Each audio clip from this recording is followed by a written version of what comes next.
ዛሬ የምነግራችሁ ሮብ ቀን ደህና ዋሉ ብሎን ማታ ላይ ስላልተመለሰው አባታችን እና ልጆቹ ደግሞ እኛ 4 ልጆች፣ የመጀመሪያቱ ልጅ እኔ የ14 ዓመት ልጅ ነበርኩኝ። ከኔ በታች 2 ወንድሞችና 1 እህት አሉኝ። ሰዓቱ 2007 ላይ ነሐሴ ነበረ። ነሐሴ 21 ዕለተ ሮብ ማለት ነው።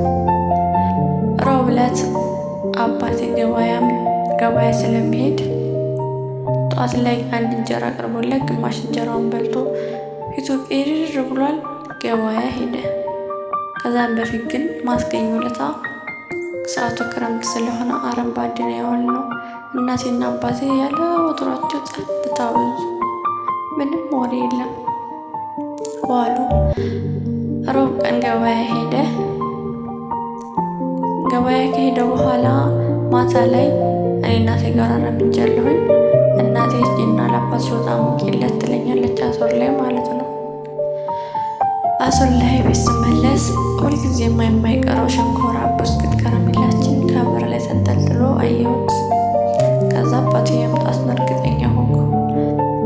ከዛ ወደ ባብ ዞር ብዬ ፍየሎቹን 5 ስለነበሩ አያዬ እያልኩኝ መጣራት ጀመርኩ። ከዛ በርቀት ድምፅ ሰማሁት። ከዛ እህቴ ታናሽ ቴራም ትባላለች እየመጣ ነው። አየ ፍየሎቹን ይዞ ይመጣል። ወጥ ያሙኩል ጠብቀው እየማጀግበት ስል የሆነ የሚጮህ ድምፅ አለ። የዛኔ እኔ የ5ኛ ክፍል ተማሪ ነኝ። ከዛ የሚጮህ ነገር አለ። ደነገጥኩ። የሮኮዴ በር ወጣሁ። ሰዓቱ 11 ሰዓት አካባቢ ነው። ዝናብ ደግሞ እየመጣ ነው። ጭልምልም ብሏል። ሰውም ጭር ያለው ክረምት ስለሆነ እንቅልፍ የለም። ከዛ በቅጽበት አያቴ መጣ። ከዛ መሬም አባት ይሳለኝ፣ መሬም አባት ነው ጀማል ይሳለኝ። ልክ የተነገረኝ መስሎኝ እኔ እንጃ አባባ ነገሩ ግን የሚጮህ ነገር አላልኩት። ከዛ ልክ እየሮጠ ሲገባ አባቴ በሰዓቱ ወድቋል። ራሱን ስቷል። አላውቅም ምን እንደሆነ። በቆሎ አለ። ዛሬ በቆሎ መካከል ነው የወደቀው። ከዛ እንጀትና እንጀቱ ተራርቆ የ35 ዓመት ወጣት ነው ዛሬ። ግን እንደዛ አይመስልም። ለብዙ ዓመታት በሽታ የከረመበት በቃ እንጃ በጣም ተጎድቷል። አንጀትና እንጀቱ ራቅ ብሎ ሳይው ድንግጥ አልኩኝ። አያቴ በጣም ትልቅ ነው እንግዲህ፣ ትልቅ ባይባል ዞሮ በቃ አነሳው። እሱን የ35 ዓመት ወጣት ማለት ነው። አነሳውና ቤት አስገባው። እኔም በቃ ብዬ መንደሩ እያልኩኝ ጥቁር መጣመጥ በቃ ማልፈልግ የለም። እሱን እየፈለኩ እናቴ የለችም። አረምናት ገና ህርኩ በየቦታው ተፈለገ ጠጣ። ምንም መፍትሄ የለም። ከዛ ወዲያውኑ የዛኛ አምቡላንስ የለም ነበርና ወደ ሆስፒታል ለመሄድ ቃሬዛ መጣ። ቃሬዛ ላይ ተደረገና እጁንም እግሩንም ታሰረ። የ10 ደቂቃ ያክል መንገድ እንደተሄደ አባቴን ሞተ ብለው መለሱት። ጠዋት ላይ በሰላም ተለያይተን ማታ ላይ ግን አልተያየንም። ሞተ ብለው መለሱት። ሁሉ ያለቅስ ጀመረ። ሞተ ራሱ አላየሁትም። ሰው ላከቡታል። ማየት አልቻልኩም። ሞተ ተባለ፣ አጠገቡ አልደረስኩም። ታመመ ተባለ፣ አጠገቡ አልደረስኩም። ጠዋት እንዳየሁት በቃ ሲያለሱ ውጭ ላይ ሆኜ አለሳለሁ አብሬ። ነጋ መንገስ አይቀርም። ሐሙስ ጠዋት ይለቀሳል። ሬሳ መጣት አይቀርም። ወጣ፣ ተቀበረ። እኔ ግን ሲያልፍም ታጠገቢ ባይ ምንም ባይ ምንም ነገር አላምንም ነበረ ለብዙ ዓመታት። አሁን ራሱ አላምንም።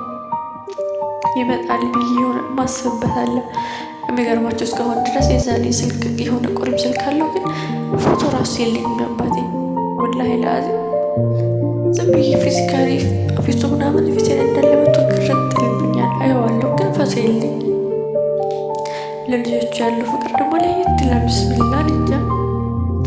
እኔ አባቴ ከዚህ በህይወት እስከምንለያይ ድረስ አንድ ቀን መቶኝ አያውቅም። 10 ምናምን ዓመት እስከሚሆነ ድረስ። ከዛ ሞተ። የዛኔ አባቴ ነጋዴም ገበሬም ነበረ። አቤታቸው ሁሉም ነገር አለ። በጎች፣ ፍየሎች፣ የሚበላ ሁሉም ነገር አልሐምዱሊላህ አለ። እሱ ከሞተ በኋላ ብዙ ነገር በጣም አቅም ቢፈጠር 4 ልጆች ታላቅ ሆነኝ ነኝ 14 ነው 15 ዓመት ነው የሚሆነኝ ይዛኔ እናቴም ያማት ነበረ። አልሐምዱሊላህ ሁሉም ነገር። ከዛ ግን ብዙ ነገር ተፈጠረ። ያለው ነገር ፍየሎቹም አለቁ፣ የሱ ናፍቆት፣ አቤት ሁሉም ነገር ማለቅ፣ በቃ ፈተናው በዛ። ግን በህይወቴ መቼም የማረሳው አንድ ቀን አለ። ከዛ በፊት ግን አጎቴ በእያንዳንዱ ነገር ልብስ ስንፈልግ ልብስ አልብሶን ወላሂ ለአዚም ለሁላችን አራታችንም የራሱን ወጥቶ አጎቴ ቅባት ስንፈልግ ቅባት ገዝቶልን ብዙ ነገር ያደርግልናል። ግን ራሱን ትዳር አለው። ግን እስከ መጨረሻው ድረስ እሱ አጎቴ እስካሁን ድረስ ተስፋ አይቆርጥም። በእኛ ያግዘናል፣ እያንዳንዷን ነገር ያግዘናል። ግን እያንዳንዱ እኛም ስለማንነገር አንድ ቀን ያጋጠመን ምንድነው ሰዓቱ መስከረም አልፎ ዳር አካባቢ ነው እና አጨዳ ነው። ወንድሜ ደረሰ። መድረስ አይቀርም አጨዳ ጓደኞቹ ጋር እያጨደ ከዛ በኋላ ሽሮ አለቀ ቤት ላይ። ከዛ ከይሳ መተን ስራ እናቴ ኢማን አላት አልሐምዱሊላህ እንደዚህ ስላለቀ ምናምን ተጨናነቅ የሆነ እሷን አትጎዳም። በጣም ነው ትዕግስት ያላት። ከዛ መሪ ማለችኝ አቤት አልኳት። በቤት አንጭና ጨምራ እንስራለን ችግር አለው አለችኝ። እሺ አልኳት። ከዛ ዘወት ላይ እነሱ አርጋ ወፈር እንድል ነው ትንሽ ቤት ጨምራ ሰራችለት። ይዤላት ሰርኩኝ። ጓደኞቹ እኮ አሉ በፊት እንደዚህ እንዳልነበር ዛሬ ወንድሜ ዱቄት ያለው ወጥ ብሎ በጣም ተሰማኝ ውስጤ። ለዛውም ደግሞ ጓደኞቹ ፊት ይዤላት ሰርኩኝ። ግን አጎቴም አያቴም አያውቁም። ቢያውቁ ወላሂ እንዲህ ስትል አይሉም። ግን እነሱ ይበዛባቸዋል። እኛ መጠየቅ እንፈራለን። ሁሉም ነገር አለፈ። የአክስቴ አለፈ። ሁሉም ነገር እያለቀ ሄደ። እኔም ደግሞ ትምህርቴ ዛሬ 5ኛ ክፍል ወደ 6ኛ ክፍል ነበር የምሸጋገረው። በትምህርቴም ደግሞ ደህና ነኝ አልሐምዱሊላህ። የሚገርመው ግን ቅር ሲባል አንድ ቀንም አልወድ ነበር እንደዚህ ስትቸው ለመጣ ትምህርት ማለት ነው። ከዛ ትምህርቴን ተማርኩ። 12ኛ ክፍል 2014 ላይ ነው የጨረስኩት። በሪሚዲያል ውጤት መጣልኝ። በጣም ደስ አለኝ ውጤት ሲመጣልኝ። ከምንም በላይ ሰፈር ላይ ለሰፈር ያለፍኩት ተማሪ ነው ብቻ ደስ ብሎኛል። ከዛ አባስ ላይ ግን ጓደኞች ምናምን ሳያቸው ሁሉም ነገር ልብስ ገዝቶ ሻንጣው በቃ ሁሉም ተሟልተላቸው።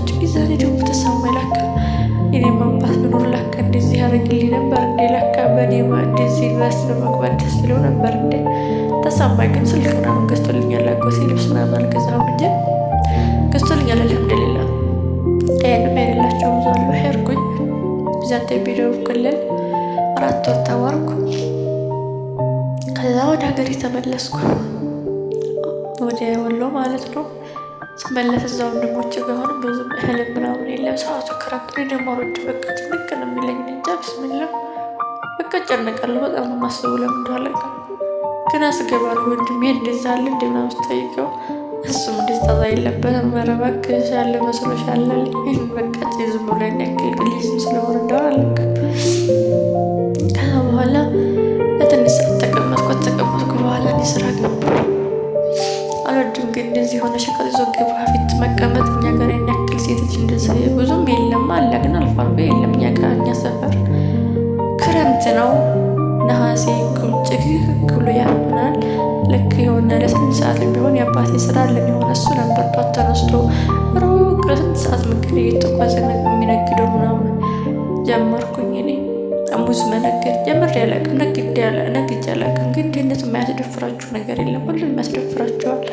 1 ሰዓት ሙዝ አመጣሁኝ። እሱ መሸጥ ጀመርኩ። የትምህርት ቤት ጓደኞች አሉ፣ ዩኒቨርሲቲ ብዙ ጓደኞች ምናምን አለ። እነሱ ደግሞ አልፈልግም አንገዜ እንዲፈታ አድርጌ ነው የምለው። ስሸጥ ቆይና ማታ ላይ ያተረፈኝ ለእናቴ ቡና፣ ለወንድሞቼ ደግሞ የሚያስፈልጋቸውን ነገር እየገዛሁ ሄዳለሁ። በዚህ ቀጠልኩ ለብዙ ሰዓትና መስከረም አለቃው አካባቢ ጥቅምት ላይ ግን አቤት በቃ ሙዝማ ከሰረ። ከዛ አቤትም ደግሞ ሁሉም ነገር አለቀ። እስከዛ ድረስ በቃ ምን ያክል ሳደርግ ነበረ። ከዛ እሱ ሲያከስረ ግን በቃ ጨነቃል። ሳናሽ ወንድሜ አሁን 14 ዓመቱ ቢሆን ነው። ትልቅ ወንድሜ የምለው አሁን 20 ዓመት ይሆናል። ታናሽ እህቴ ደግሞ 10 ምናምን ዓመት፣ እኔ ደግሞ 23 ዓመት ነው። ሁሉም ልጅ ናቸው እንደዚህ አያውቁም። ከዛ ግን ግራ ሲገባኝ በቃ አዲስ አበባ ልሄድ ነው ብዬ ብድግ አልኩኝ። እናቴ ለምንድን ነው የምትሄጂው? ይስተካከላል ሁሉም ማለች። የትምህርትሽን ተማሪ ተማሪ አርፈሽ አለችኝ። ኧረ እኔ እናቴ እንደዚህ ሆን ልጅ መቀመጥ አልችልም። እዛ ላይ ደግሞ ጉበት ነበረብኝና አረብ ሀገር መሄድ አልችልም። ጉበቱ ደግሞ ይለቅሻል የሚል ወሬ ነበርና ሐኪሞች ጋር ጉበቱ ከለቀቀኝ አረብ ሀገር ሄዳለሁ፣ ፓስፖርት አለኝ። ጉበቱ ካለቀቀኝ በዛው ደቡብ ክልል ሄዳለሁ አልኳት። የአባቴ አጎት ነበር አንድ አዲስ አበባ እሱ ጋር ነው። በቃ ተነሳሁኝ። ታናሽ ወንድም ያለ እህት ያለች አታውቅም ለምን እንደምል። ዛሬ ተነስተሽ አሁን ለምንድን ነው የምትሄጂው? ተንብሻ ትሄጂ ትምህርት አልተከፈተም ገና ምናምን ትለኛለች። እንዳለ ውጤት መጥቶልኝ ዩኒቨርሲቲ እድሜ ልክ ስጓጓለት የነበረው ትምህርቴ ማለት ነው። እኔ እነሱ እንደዚህ ሆነ በቃ አቶ እንጀራ ብቻ ልንጃ። ግን እኮ በቃ እናቴ ግን ታመጣለች ግን ያልችልም በቃ ያን ነገር መቀበጥ የድሮ ነው የማስታውሰው እያንዳንዱ ነገር አባቴ ነው። እና ትቼው ከዛ ቤት ወጣሁ፣ አዲስ አበባ መጣሁ። አዲስ አበባ ከመጣሁ በኋላ ይሄን አጎቴ ነገርኩት ጉበት እንዳለብኝና መጀመሪያ ማረጋገጥ እንዳለብኝ ፓስፖርቱን ለመስደድ። እነሱም ተማሪ አሉኝ። አይ መማር አልችልም፣ ወንድሞች እንደዚህ ስለሆነ መሄድ አለብኝ አልኳቸው። ሆስፒታል ወሰደኝ። ሆስፒታል ስሄድ የለብሽም ጉበት አሉ። የዛኔ በሽታው መካከለኛ ላይ ሆኖና የሚለቅ ደረጃ ነው ብለውኛል። የለብሽም ሲሉኝ አልሐምዱሊላ ትምህርት ፍላጎት አለኝ። የአረብ ሀገሩ ሙላለብ ስለሆንኩ ደስ ማለኝ አልገባኝም። ሙላለብ ነው በቃ። ምክንያቱም ትምህርት መማር ምፈልግ ነበር። የስንት ጊዜ ህልሜና ምኞቴ ነበር። እኔ እኛ ሀገር ላይ ትምህርት እየተማረች ስርዓት ይዙም ብሉኝም ከእነሱ አልሰማቸውም። እኔ ግን መማር ፈልጋለሁ። አባቴ የሚኖርልኝ መማር ነበረ። ከዛ ግን አለፍኩ። ፓስፖርቴን ሰደድኩት፣ ወደው መጣልኝ። ፓስፖርቴን አልቆየም 15 ቀን እንደዛ አካባቢ። ከዛ ፓስፖርት መጥቶልኝ ልመረመር ሲሄድ አጎቴ ስለሆነ ነበር ደላላው በፊት ያስመረመረብኝ ሐኪም ቤት ላከኝ። ሲልከኝ አለብሽ ጉበት አሉኝ። ከዛ ሰዎች እኛ የገጠር ሰው ስለሆነ ምናምን ያውቁ የለ እንዴት መጀመሪያ እኮ ስመረመር የለብሽም ብላችሁኛል እናንተ ጋር መጥቼ ስላት ሴት ናት አመናጨቀች። በቃ ምሽም ሰው እንትን ነበር አይደለ። ከዛ እኔም ተመልሼ ሄደለን አጎቴ ስላለ እዛው አዲስ አበባ ራሱ ይኖራሉ ነገርኩት። ወዲያው ተቀናዶ ምናምን መጣ ጠየቃቸው። የመጀመሪያ ውጤት አምጫሉኝ። ያንን መጣ። ሁለቱም ባንድ ተያየ። ወደ ከፍተኛ ሆስፒታል ላኩኝ። ተመረመርኩ። የዛኑ ናክስቴ ውጤት መጣልኝ። የለብሽም ተባልኩ። ሳውዲ አረቢያ መጣሁ። አልሐምዱሊላህ የሁሉ ድህነት፣ መጨነቅ፣ የሚበላ ማሰብ ሁሉም ቀረ። የሚገርመው ሁሉም ነገር ያልፋል። እኔ ይሄን ነገር የምነግራችሁ መቼም ምንም የማያልፈው የሞትን ሰው ማግኘት አንችልም። አንዳንዴ አባቴን እንጃ እንዴት አባቱን ይወዳልኝ እያላስብ እንዴት በቃ እንጃ ለምንድነው አንዳንዴ ያለሳለቅስና ያረብኝ አባቴን በምወደው ልክ እንዳላሰቃየው አንተ እርዳው ብዬ እለምናለሁ። ማለት ሰው ስለምወደው እንጂ ስለምወዳት አይደለም። ግን 11 ዓመት ምናምን ሆነ፣ ግን ራሴን አልቻልኩም መቆጣጠር እስካሁን ድረስ። አረብ ቤት ነው ያለሁት እና አሁን አንዳንድ ሲነገሩኝ ይገባኛል። እስቲ ቢኖር እኮ እኔም ትምህርት ይማር ነበረ። ግን እኮ ላይ የቀደረው ነገር አይቀርም።